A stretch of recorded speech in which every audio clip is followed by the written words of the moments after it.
క్రైస్త lord. యేసు రక్తమే జయము. మన రక్షకుడు మన విమోచకుడైన యేసుక్రీస్తు పరిశుద్ధ నామములో అందరికీ వందనాలు. చిన్న ప్రార్థన ద్వారా ఈ రాత్రికాల వాగ్దానం చేసుకుందాము.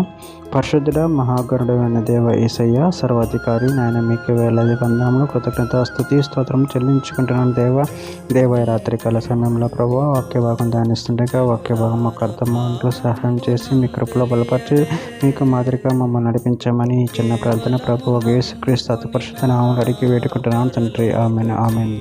యోబు గ్రంథం 8వ అధ్యాయము 6వ వచనము. నువ్వు పవిత్రుడవై యథార్థవంతుడవైన ఎడల నిశ్చయముగా ఆయన నీ యందు శ్రద్ధ నిలిపి నీ నీతికి తగినట్టుగా నీ నివాస స్థలమును వర్ధిల్ల చేయును. ఆమేన్. దేవుడి వాక్య భాగం దీవించును గాక. ప్రభునందు ప్రియులారా, ఇక్కడ వాక్య భాగంలో గమనించినట్లయితే, నువ్వు పవిత్రుడవై యథార్థవంతుడైన ఎడల నిశ్చయముగా ఆయన నీ యందు శ్రద్ధ నిలిపి నీ నీతికి తగినట్టుగా నీ నివాస స్థలమును వర్ధిల్ల చేయును. అదేవిధంగా వాక్య భాగంలో గమనించినట్లయితే సామెతల గ్రంథం 15వ అధ్యాయం 8వ వచనం, భక్తిహీనులు అర్పించు బలులు యెహోవాకు హేయములు, యథార్థవంతుల ప్రార్థన ఆయనకు ఆనందకరము. సామెతల గ్రంథం 14వ అధ్యాయం 11వ వచనం, భక్తిహీనుల ఇల్లు నిర్మలమగును, యథార్థవంతుల గోడారము వర్ధిల్లును. సామెతల గ్రంథం 3వ అధ్యాయం 33వ వచనం, భక్తిహీనుల ఇంటి మీదకి యెహోవా శాపము వచ్చును, నీతిమంతుల నివాస స్థలమును ఆయన ఆశీర్వదించును.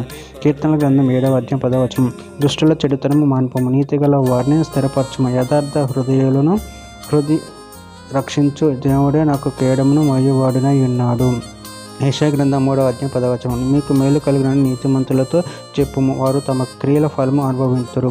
యోబు గ్రంథం 22వ అధ్యాయం 23వ వచనం, సర్వశక్తిని వైపు నువ్వు తిరిగిన ఎడల నీ గుడారంలో నుండి దుర్మార్గమును దూరంగా తొలగించిన ఎడల నువ్వు అభివృద్ధి పొందేదవు. కీర్తన గ్రంథం 59వ అధ్యాయం 4-5 వచనం, నా యందు ఏ అక్రమము లేకునను వారు పరుగులెత్తి సిద్ధపరుచున్నారు, నన్ను కలుసుకున్నట్టుగా మేలు కరుమ, సైన్యములకు అధిపతిగా యెహోవా అయిన దేవ, ఇజ్రాయేలు దేవ, అన్ని జనులందరినీ శిక్షించుటకే మేలు కరుమ, అధిక ద్రోహులు ఎవరిని కనికరింపకము.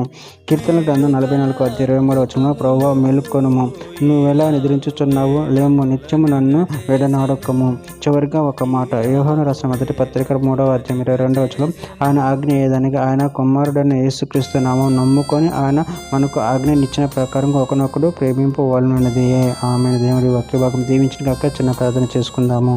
పరిశుద్ధుడ మహాగణుడైన దేవాయ, మీరు ఇచ్చిన వాక్యాన్ని బట్టి ప్రభు మీ కృతజ్ఞతలు చెల్లించుకుంటూ మీ ప్రేమ కృపలు మమ్మల్ని నిరంతరం కాచి కాపాడి మీకు మాదిరిగా మమ్మల్ని నడిపించమని చిన్న ప్రార్థన ప్రభు యేసుక్రీస్తు అతి పరిశుద్ధ నామములో అడిగి వేడుకుంటున్నాను తండ్రి. ఆమేన్ ఆమేన్.